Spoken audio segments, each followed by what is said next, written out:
leaning towards change.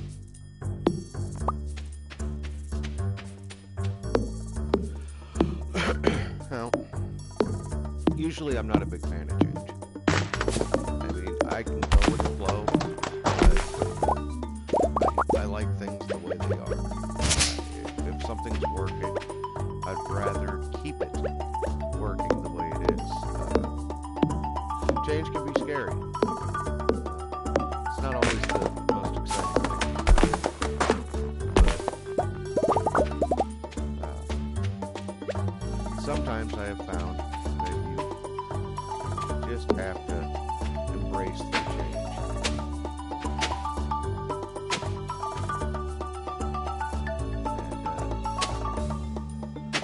And go with the flow.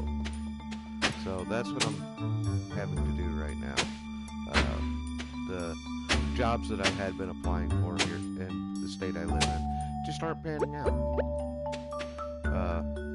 I don't know why. I know why one of them didn't, and it was a bogus reason, but I'm not going to get into that because it just upsets me, makes me angry. I don't want to be angry today. I'm tired of being angry. I am attempting to enforce a change in my life of being more positive. Let's run to Pierre's and grab that glass. See, this is not the right way. So yeah, I'm trying to change my aspects and how I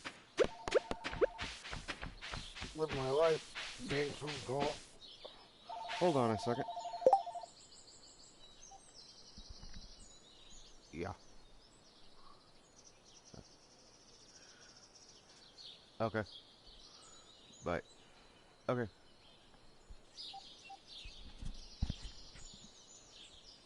Okay. Let's go check out these options.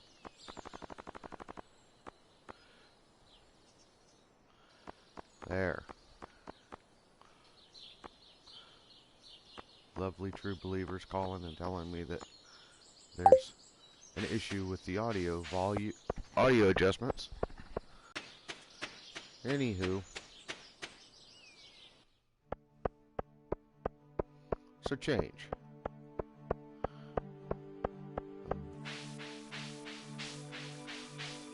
Let's go to Pierre's first. I want to get the seed purchased.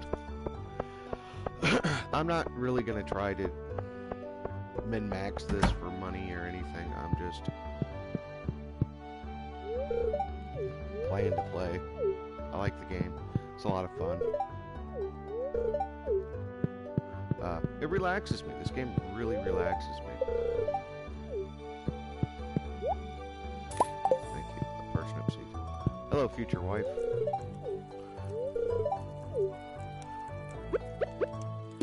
Have a daffodil. But anyway, so change. So the jobs that I had been applying for here in the state just haven't been panning out. They're not really, like I said, I don't know why.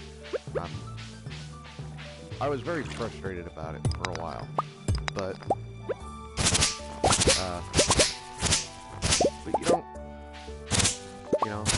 I had to make a decision, and my decision process I had was I could either sit here and be upset and could affect a change in my life.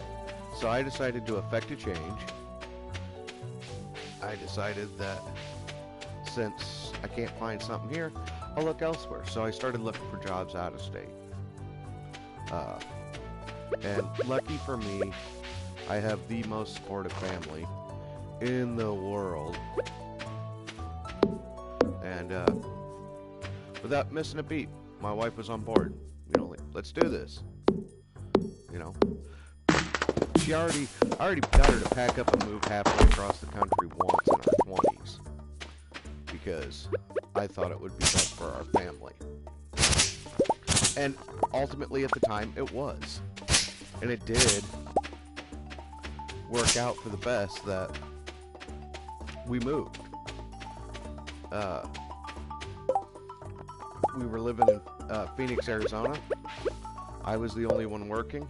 Uh, my wife was a stay-at-home mother at the time. Uh, and we just couldn't afford anything.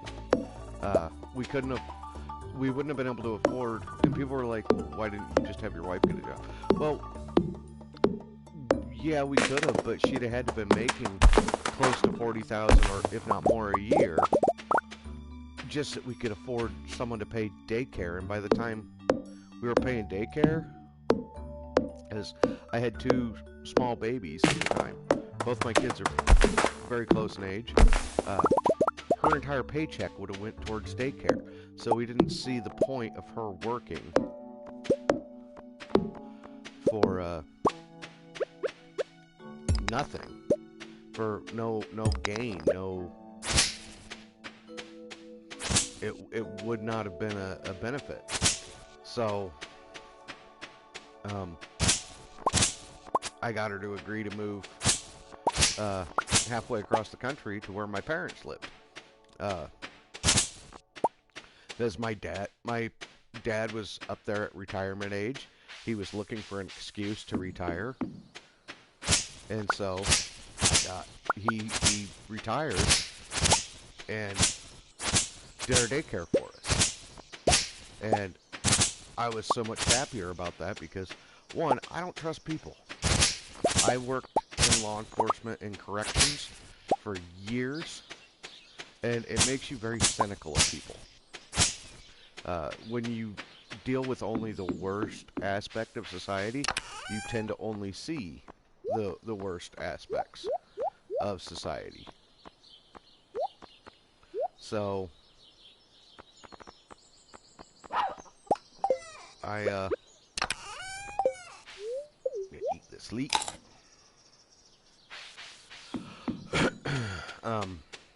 Yeah, so I ended up just really not trusting people. It was,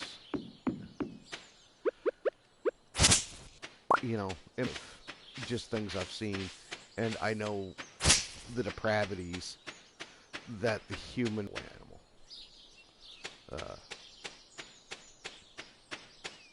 really are. Not individual people. Individual people can be there. That's on the person. But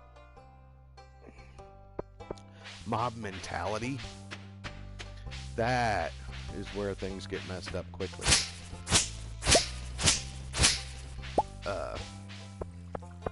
Hi, Haley. Bye, Haley. But anyway, so change. So I'm affecting a change. And we started looking for jobs outside of the state. Now, and my wife's applying along with me, so it's going to make it doubly hard. I don't know if we might be handicapping ourselves by us both applying. And like, oh, well, you know, we both need a job, but it might be easier if only one of us applied and got the job, and then the other one applies after we're already moved up there. But we can't really afford to move up there unless we're both working. So it's a double-edged sword. But that's one state. We've applied in one state for corrections, for the career path, the job that me and my wife both had, or my wife currently has. I had, and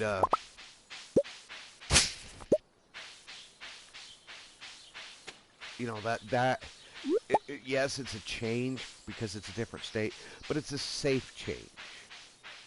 You know, we know what we're getting ourselves into in corrections, so it's change with a safety net. And then there's, you know,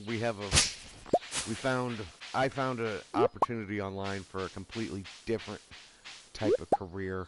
Something, it's one of those things that sounds rewarding and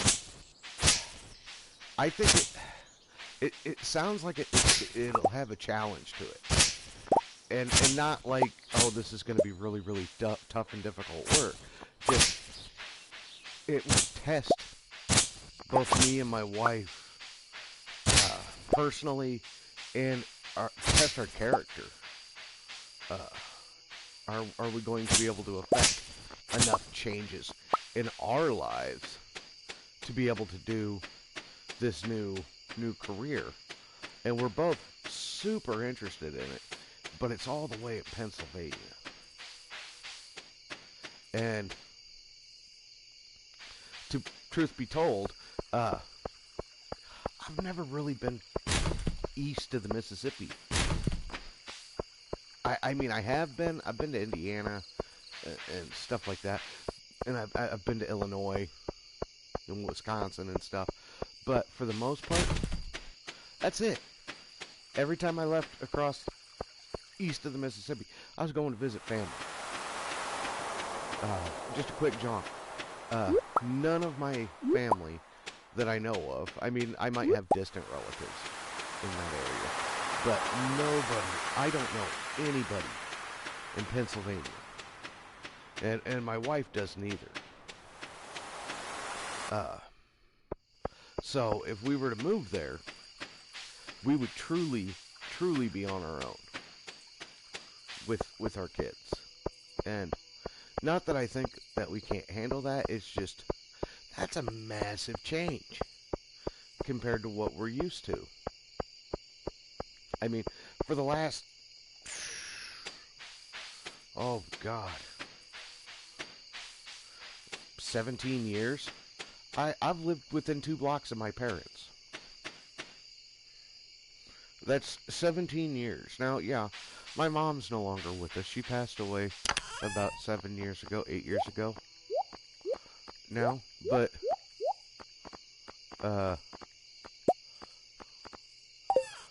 yeah, that's,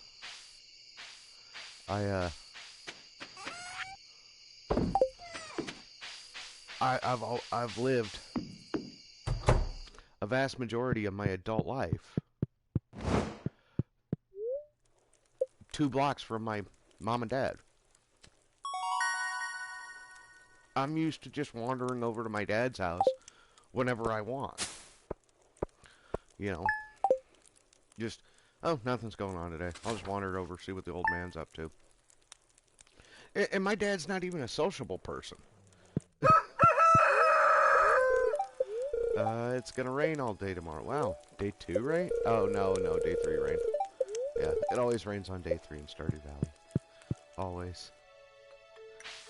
So, gotta go visit Willie.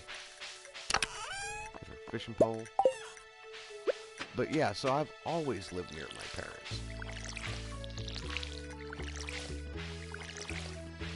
Except for the 5 years that I lived in Arizona.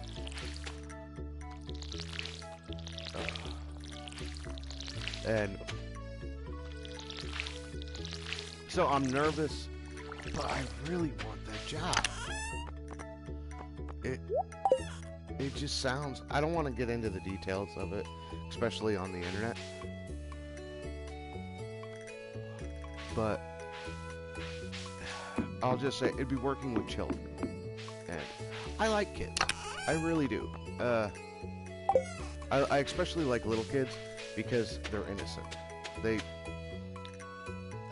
They're a ball of clay, really. And you can help, and being able to help shape that clay and teach them and mold them just sounds super rewarding to me. But on the flip side, little kids can be frustrating, especially little kids that aren't yours. But you know, that's like I said, that's part of the challenge. That's what excites me about the prospect of that job is I could be helping make someone's life better. And I mean, I can do that working in a prison too. You tend to focus on other things, though, when you are a correctional officer. Yeah, you're a positive role model, and you try to be a positive influence. But for the most part, you're there to make sure that they're not breaking rules. They're not trying to hurt each other. They're not trying to hurt you or other staff members. So you can be relaxed at work, but you're always on guard. You have to always be on guard. That's how assaults happen, and that's how major incidences happen, is when officers get complacent because, oh, these guys won't do anything, they've never done anything. Oh, yeah. And a dog never bites until it does.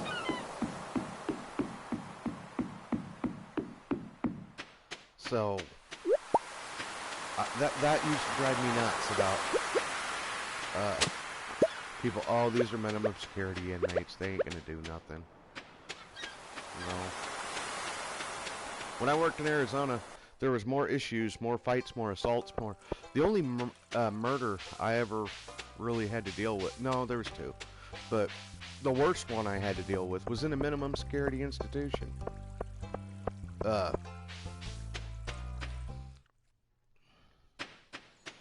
I was assaulted far more times in a minimum security institution than I ever was at a maximum.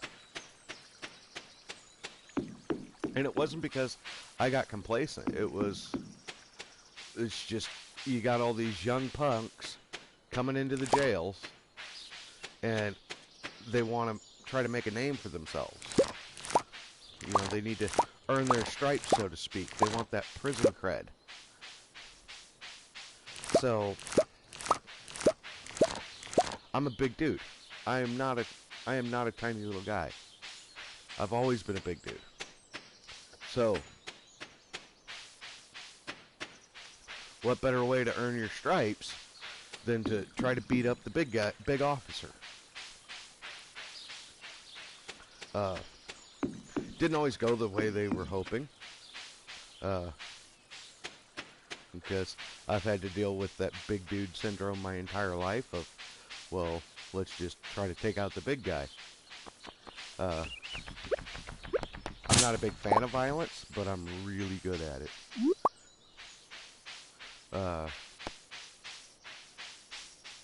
So I have, or ever dreamed of, at a maximum. The maximum guys are more about respect than anything. They already have their name. They're sitting in their street cred or their rep because they're sitting in a maximum institution. So you know they did something serious, and so do the other offenders.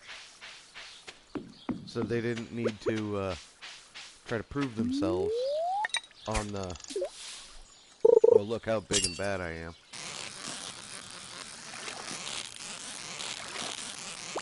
You know, so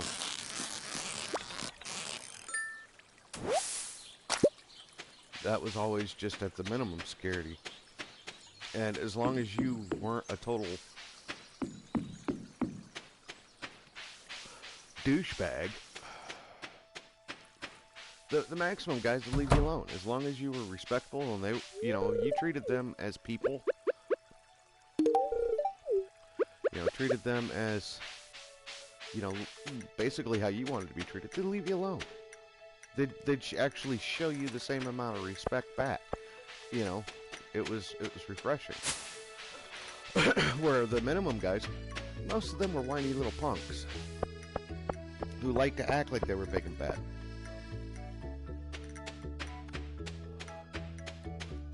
And so I did water, okay. I didn't remember watering. So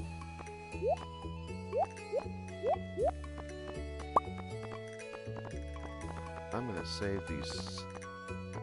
No, I'm gonna just sell the onions.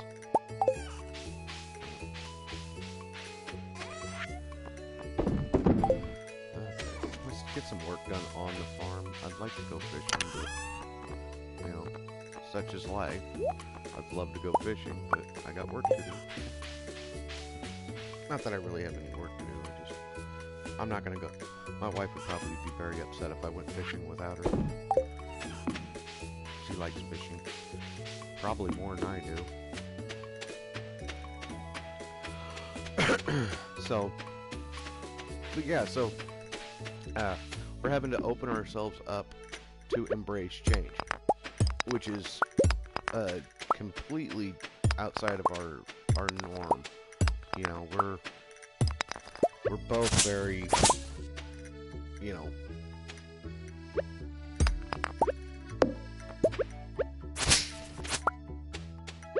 OCD-ish, I guess. I mean, I don't know if my wife has OCD. I'm not going to say she's obsessive about things, but I'm the only one with the actual diagnosis with it.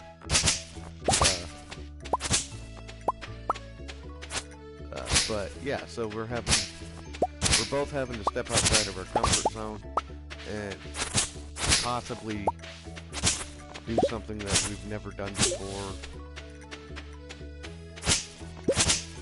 And we're both excited. Even my kids are well, one of my kids is kind of excited about it. The other one, he's not excited about moving in general.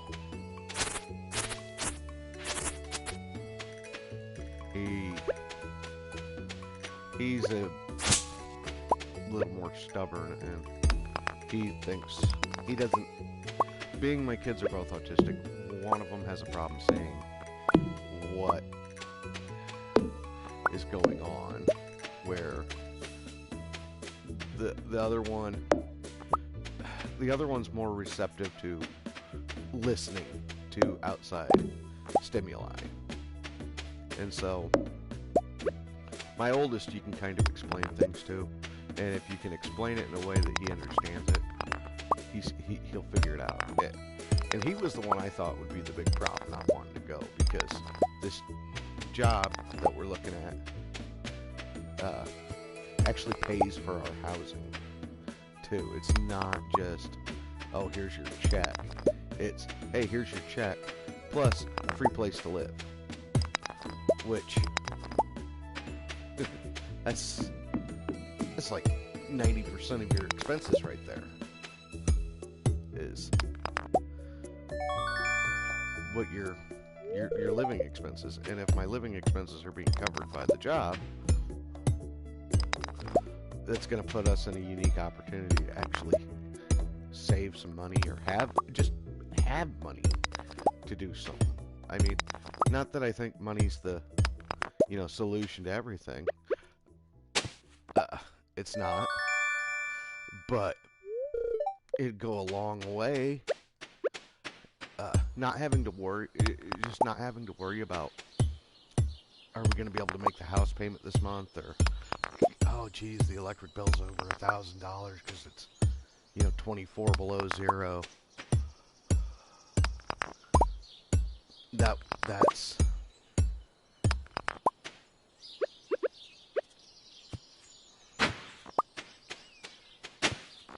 That would take a load off our minds. And so, yeah, we're excited about the change. But because they pay our living expenses, one of the stipulations is no pets. And my oldest son has a cat. It is his cat. You can ask the cat. The cat will tell you he is my son's. He likes my son more than he likes anybody else. Those two have been buddies for, God, it feels like forever. He was a little stray kitten, and my son carried him home, and then told me he was, look, Dad, the kitten followed me home. And it's like, yeah, okay, he followed you home with some aid, with assistance. I'm not stupid. I think every parent has to go through that. Hey, followed me home. Can I keep it? I never did that to my parents. I always just harassed them to their face that I wanted a pet. But so yeah, he pulled it followed me home. Can I keep it? And us being the suckers for animals that we are, said, sure. And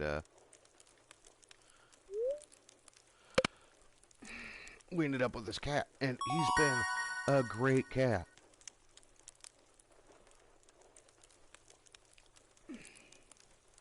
And I have my personal animals, too.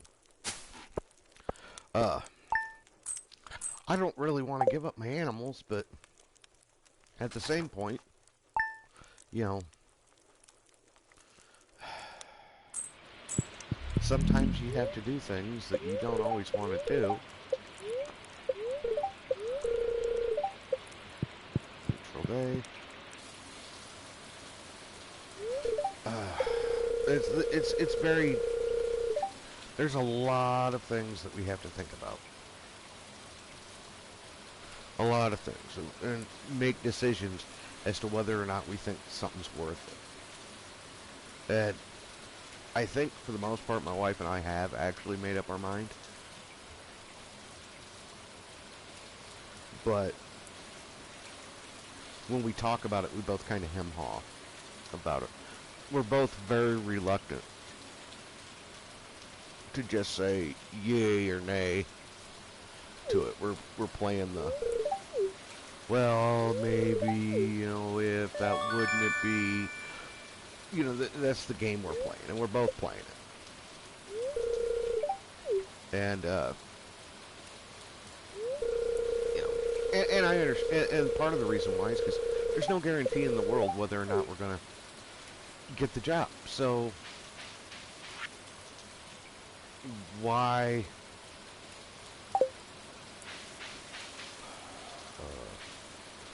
work ourselves up? You know, why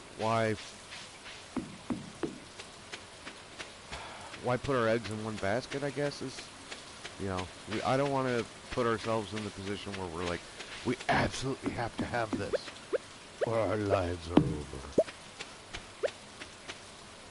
I don't want to do that to myself. It's not healthy.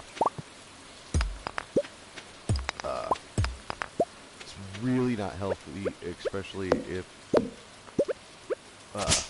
one of the people is a major depressive.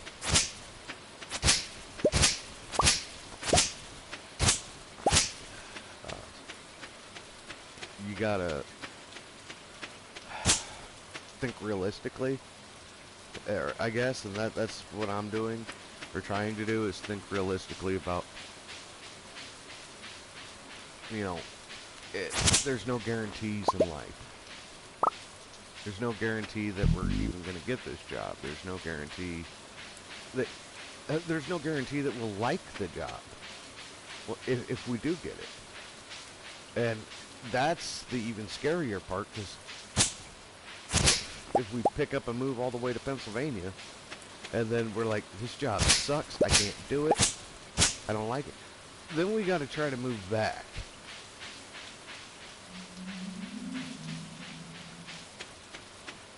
Or look for a job in Pennsylvania and be stuck in an area where we don't know anybody.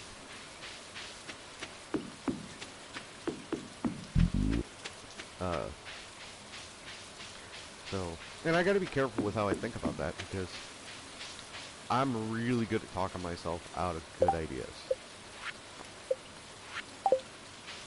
You know, something that is very positive or something. I am able to talk myself out of anything if I try hard enough.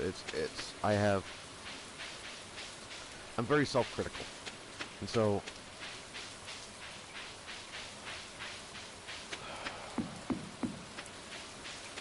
things that I've wanted to do in my life that I probably would have been really good at, I have talked myself out of, just out of self-doubt. And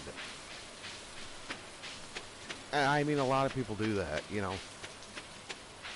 You miss 100% of the shots you don't take. But on the flip side, you know, the shots you don't take, they're safe, I guess, is what my mind is coming to, I guess is how I want to say that. You don't have to worry about failure if you never take a chance. Or is,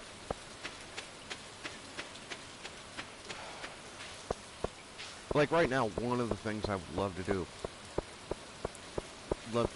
I've always wanted to try being a stand-up comedian. I love making people laugh. I have a talent for it. But therein, I also am very like, oh God, yeah, but you can't write to save your life. Writing jokes, and remembering how to do them, and practicing it. I'm not funny when I try to be. Well, I mean, I have the ability to be funny when I try to be, if I'm like setting out to make people laugh. But I'm usually funnier when I just start talking about random stupid things, or things that annoy me. That's when people tend to really, laugh at my humor, is if I'm annoyed about something. Because when I'm annoyed about something, I can rattle on about it, and I will come up with some of the dumbest things to say about it. But it's funny. And I had a work friend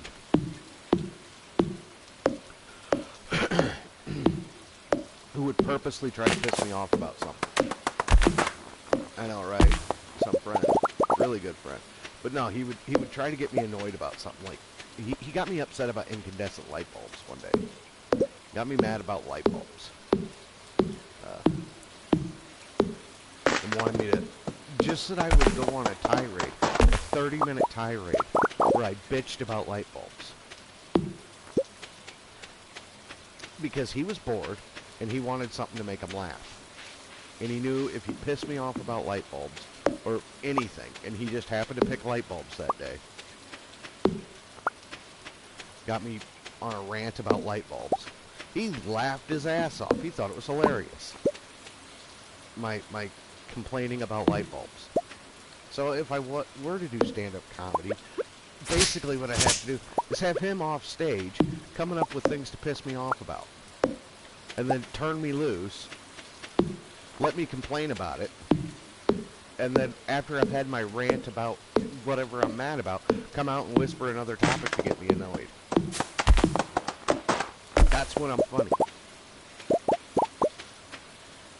That's when I'm at my funniest, is when stupid shit that makes no sense, that no one has to complain about, or there's no reason to talk about it, even. But yeah, he's one of my best friends, and I met him at work, and that's what he did for entertainment when he was bored at work. Listen, I'm gonna go find Frank, and I'm gonna piss him off, and I'm gonna make him. He'll just bitch for the next 30 minutes, and no one's gonna know what's gonna come out of his mouth. It could be funny, it could be stupid, but it's gonna be entertaining regardless.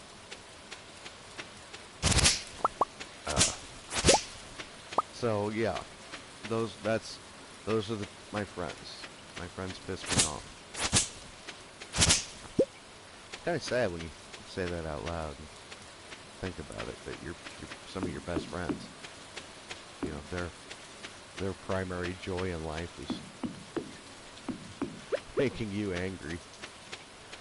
Not that it was his primary joy, but he got a kick out of it, I'll tell you that. He sure did. And my wife's the same way. She likes doing it too. I don't think she goes as far out of her way to get me riled up, but she doesn't complain when I'm riled up about something retarded. That's a word I shouldn't use. I never say that word when I'm talking about mentally handicapped people. I don't think mentally handicapped people are that word.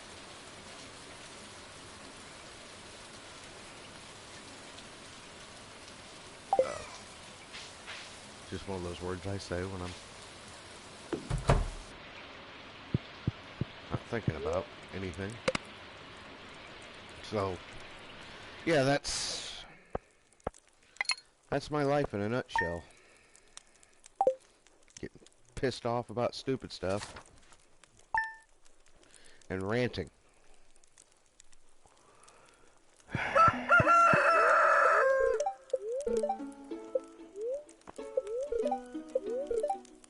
So, a little extra luck today, that's good.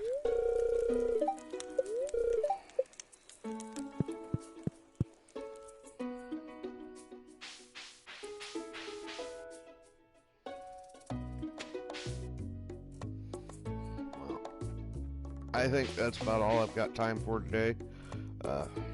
Thanks for tuning in and hanging out with me, and you guys stay shiny.